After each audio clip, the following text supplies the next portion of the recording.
Hello aspirants and welcome to my UPSC journal. हम कर रहे हैं फ्री एनसीईआरटी सीरीज, जिसमें आज हम करने वाले हैं science NCERT class 8 chapter number 6। Chapter का नाम है रिप्रोडक्शन इन एनिमल्स। और इस चैप्टर में सबसे पहले डिस्कस करेंगे रिप्रोडक्शन क्या होता है, फिर समझेंगे टाइप्स ऑफ रिप्रोडक्शन, जिसमें हम पढ़ेंगे about asexual and sexual mode of reproduction, and then last में डिस्कस करेंगे अबाउट क्लोनिंग। तो बहुत ही इन्फॉर्मेटिव चैप्टर है, तो चलो ये लेक्चर स्टार्ट करते हैं। स्टार्ट करेंगे with the very first question, what is reproduction. Reproduction होता क्या है? तो रिप्रोडक्शन एक बायोलॉजिकल प्रोसेस है by which new individual organisms are produced by their parents. यानी कि एक ऐसा बायोलॉजिकल प्रोसेस जिसके थ्रू जो पेरेंट्स हैं वो अपने जैसे ही और न्यू इंडिविजुअल्स, जिन्हें ऑफस्प्रिंग कहा जाता है, उनको प्रोड्यूस करते हैं। रिप्रोडक्शन बहुत ज्यादा जरूरी है, क्योंकि अगर ये प्रोसेस ही नहीं होगा तो एक स्पीशी एक पॉइंट पे आकर खत्म हो जाएगी। तो ये जो साइकिल है ये चलती रहे, इसीलिए रिप्रोडक्शन इज इंपॉर्टेंट। ठीक है, it ensures continuity of species generation after generation. इससे क्या होता है कि जो एक पर्टिकुलर स्पीशी है वो एग्जिस्ट करना कंटिन्यू रखती है जनरेशन आफ्टर जनरेशन, क्योंकि नए नए जो ऑफस्प्रिंग्स हैं वो आते रहते हैं। ठीक है, सो इसीलिए reproduction is very important.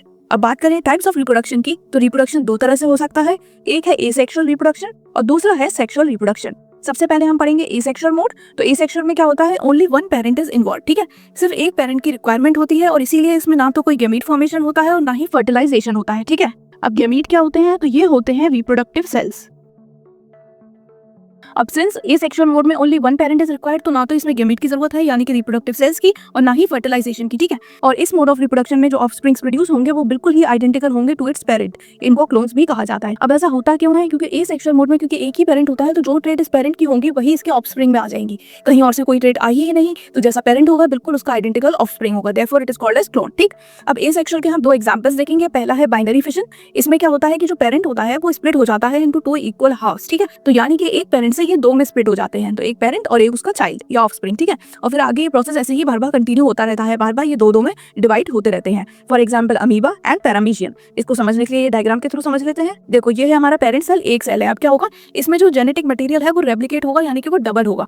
Genetic material अब आप इसमें देख रहे हो कि ये पहले से ज्यादा बढ़ गया एंड रेप्लिकेट हो गया। अब इसके बाद धीरे धीरे ये स्प्लिट होना शुरू हो जाएगा एंड फाइनली इसमें हमें दो अलग ऑर्गेनिज्म मिल जाएंगे। ठीक है, तो ये क्या हो गया, ये हो गया हमारा asexual reproduction through binary fission. Second है बडिंग। बडिंग में क्या होता है कि सबसे पहले जो पेरेंट होता है उस पर एक छोटी सी बड फॉर्म होती है। ठीक, उसके बाद ये विद टाइम ग्रो होती है, और जब ये प्रॉपर ग्रो हो जाती है तो ये पेरेंट से अलग हो जाती है, डिटैच हो जाती है, और इस तरह हमें एक नया ऑर्गेनिज्म मिल जाता है। ठीक, तो ये हो गया through budding. Example is hydra and east. इसको आप इस इमेज के थ्रू भी समझ सकते। सबसे पहले एक ऑर्गेनिज्म था हमारे पास, फिर क्या हुआ, धीरे धीरे यहाँ पर एक बड जनरेट हुई। ठीक, अब ये बर्ड धीरे धीरे और बड़ी होने लगी, इसका अपना न्यूक्लियस होने लगा और बाकी सारा मटेरियल, एंड फाइनली ये इससे अलग हो गई, डिटैच हो गई। ठीक, तो इस तरह हमें दो ऑर्गेनिज्म मिल गए इन एसेक्सुअल मोड ऑफ रिप्रोडक्शन, जिसमें सिर्फ एक ही पेरेंट इन्वॉल्व था।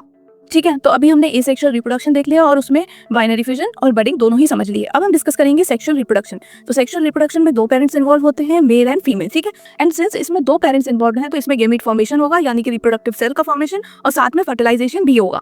तो इसमें देखने को मिलेगा हमें fusion of male and female gametes. Fusion of male and female gamete को ही कहा जाता है फर्टिलाइजेशन।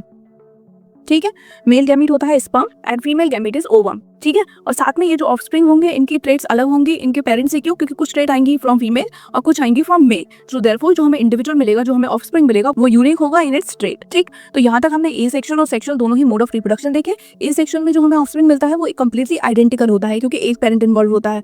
सेक्सुअल में जो ऑफस्प्रिंग मिलेगा वो यूनिक होगा, आइडेंटिकल नहीं होगा, क्योंकि कुछ ट्रेट मेल से आएंगे, कुछ ट्रेट फीमेल से आएंगे। साथ में हमने ये भी देखा कि जो गैमीट होते हैं यानी कि रिप्रोडक्टिव सेल्स, वो मेल में होते हैं स्पर्म और फीमेल में उन्हें कहा जाता है ओवम। जब ये दोनों फ्यूज होते हैं, इनका फ्यूजन होता है, उस प्रोसेस को कहते हैं फर्टिलाइजेशन। ठीक है, चलो मूविंग फॉरवर्ड, अब हम देखेंगे सेक्सुअल रिप्रोडक्शन इन एनिमल्स। इसमें सबसे पहले डिस्कस करेंगे मेल रिप्रोडक्टिव सिस्टम एंड उसके बाद डिस्कस करेंगे फीमेल रिप्रोडक्टिव सिस्टम। सो मेल रिप्रोडक्टिव सिस्टम में होते हैं testis which produces sperm and male hormone testosterone. ठीक है, तो टेस्टिस में क्या होगा, सबसे पहले तो यहाँ स्पर्म प्रोड्यूस होंगे व्हिच इज मेल गैमीट यानी कि मेल रिप्रोडक्टिव सेल, और साथ में यहाँ पर प्रोड्यूस होगा मेल हार्मोन जिसे बोला जाता है टेस्टोस्टेरोन।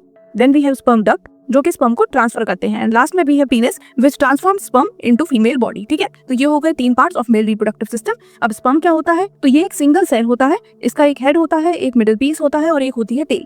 हेड क्या होता है, ये कंटेन करता है nucleus, middle piece is packed with mitochondria and tail is helpful for movement. ठीक, जैसे कि आप इधर देखो तो ये हो गया हमारा हेड, इसमें होगा न्यूक्लियस, इसके बाद ये जो मिडिल पार्ट होगा ये पैक्ड होगा विद माइटोकॉन्ड्रिया, एंड फाइनली ये जो टेल होगी it will help the sperm in its movement. तो ये हमने देख लिया मूवमेंट और उसके पार्ट्स। मूविंग फॉरवर्ड, अब हम डिस्कस करेंगे फीमेल रिप्रोडक्टिव सिस्टम। तो फीमेल रिप्रोडक्टिव सिस्टम में वी हैव ओवरीज जो कि प्रोड्यूस करती हैं ova that is egg and female hormone oestrogen and progesterone. ठीक है, तो फीमेल हार्मोन्स के नाम याद रखना, और यहाँ पर एग भी प्रोड्यूस होता है, कहाँ होता है, प्रोड्यूस इन ओवरीज। ठीक है, इसके बाद वी हैव ओविडक्ट या फिर फेलोपियन ट्यूब जो कि साइट होती है फर्टिलाइजेशन की, यानी कि इधर होता है fusion of male and female gametes. These are the fallopian tubes. इसके बाद next part is uterus where embryo develops into a baby, ठीक है। तो यहाँ पर जो एम्ब्रियो है that will develop into a baby. Embryo क्या होता है वो अभी मैं आपको बताऊंगी। And last we have is vagina which receives the sperm during mating and it is also the birth canal, ठीक। तो ये हो गए parts of female reproductive system. अब ओवम क्या होता है, तो ये होता है फीमेल गैमीट यानी कि फीमेल रिप्रोडक्टिव सेल।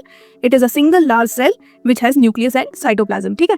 तो स्पर्म था वो भी सिंगल सेल था और ये भी एक सिंगल सेल ही है। अब देखो हमने mail and female reproductive system देख लिया। अब हम देखते हैं फर्टिलाइजेशन क्या होता है, क्योंकि ये टर्म बार बार ही आ रहा है।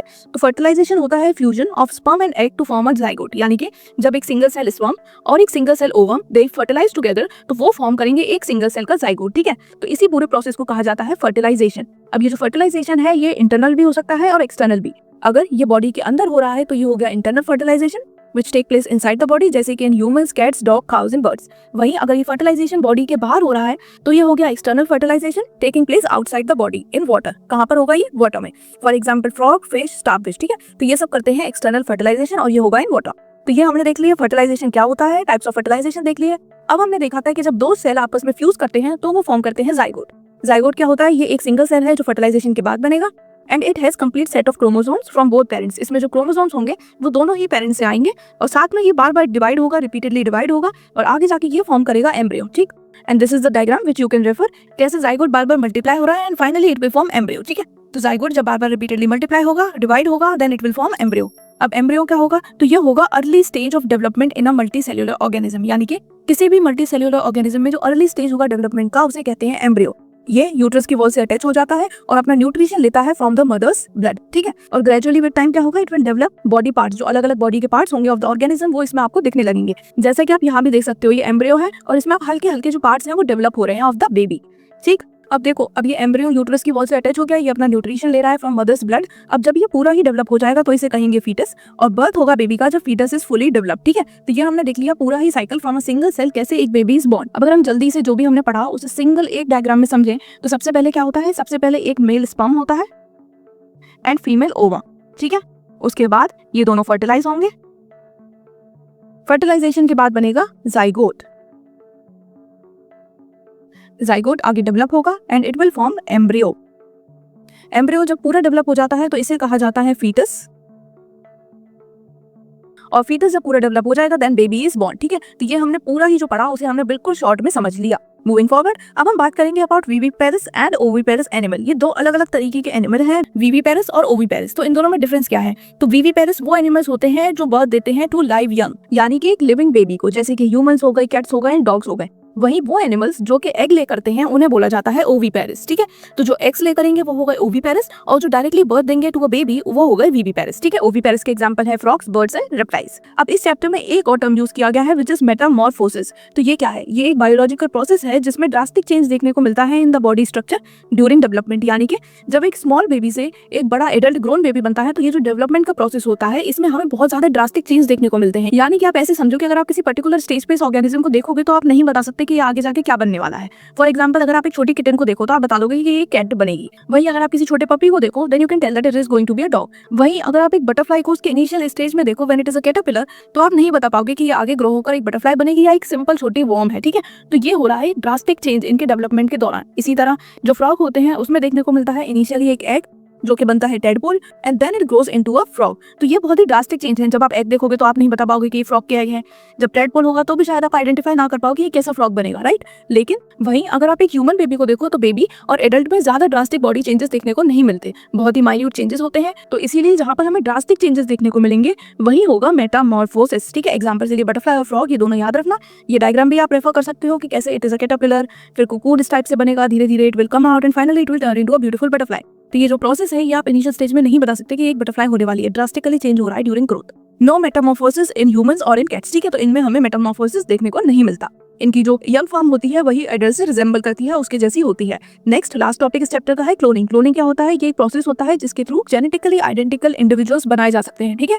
इस प्रोसेस को कहते हैं क्लोनिंग और क्योंकि ये इंडिविजुअल्स बिल्कुल जेनेटिकली आइडेंटिकल होते हैं तो इन्हें कहते हैं क्लोन्स। तो ये पूरा ही प्रोसेस जिसके थ्रू ये जेनेटिकल आइडेंटिकल इंडिविजुअल्स बनाए जाते हैं इसको कहते हैं क्लोनिंग। फर्स्ट सक्सेसफुल क्लोनिंग हुई थी ऑफ डॉली जो कि एक शीप थी in 1996 and it was done by Ian Wilmut. Dolly was cloned from an adult sheep cell, ठीक है। तो ये एक एडल्ट शीप का सेल लिया था और उससे इसको बनाया था थ्रू क्लोनिंग। अब ये चैप्टर खत्म करने से पहले जल्दी से हम सारे ही इंपॉर्टेंट डेफिनेशंस डिस्कस करेंगे। स्टार्ट करेंगे विद रिप्रोडक्शन। तो ये क्या होता है? It is the process by which living organism produce more new individuals. ठीक है, अपने जैसे नए इंडिविजुअल्स को फॉर्म करते हैं, इसी प्रोसेस को कहते हैं रिप्रोडक्शन। नेक्स्ट गैमीट क्या होते हैं? तो ये होते हैं रिप्रोडक्टिव सेल।